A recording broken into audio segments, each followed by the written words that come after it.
Oakland's budget is short by around $117 million this year. The city needs to cut costs. Thursday, Mayor Sheng Tao unveiled her proposals to tackle the deficit. One involves a hiring freeze and the consolidation of some city jobs. There were some positions that we felt that could be collapsed together to make one. And so there were these kinds of adjustments to ensure that we did not lay off city employees. Another uses money from the proposed sale of the Coliseum land. We're just thankful that, the stars kind of aligned. However, at the end of the day, we'll still be working towards making sure that we address the structural deficit, as we want to be really responsible when it comes to our finances. Tao's office will release her full budget on Friday, and then the city council will review it.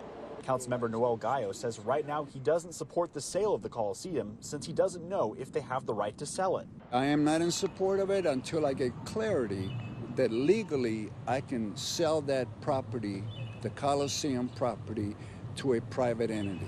But he says Oakland could use the money right now. I think that's where the debate's going to come. I need the money, certainly need the revenue, but at the same time, I need to make adjustments here. But one thing he and the mayor do agree on, not taking funds away from the police or fire departments.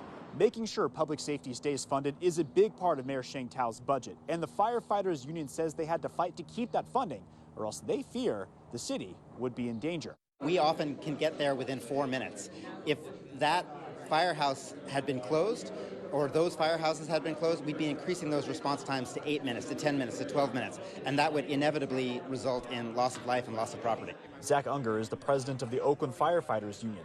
They feared budget cuts could impact firehouses and all the calls they answer, from fires to medical emergencies. While the population of Oakland is not exploding, the complexity of the fire problems we face has increasingly challenged us. The city council will have until the end of June to submit their own version of the city budget. In Oakland, Ryan Curry, ABC 7 News.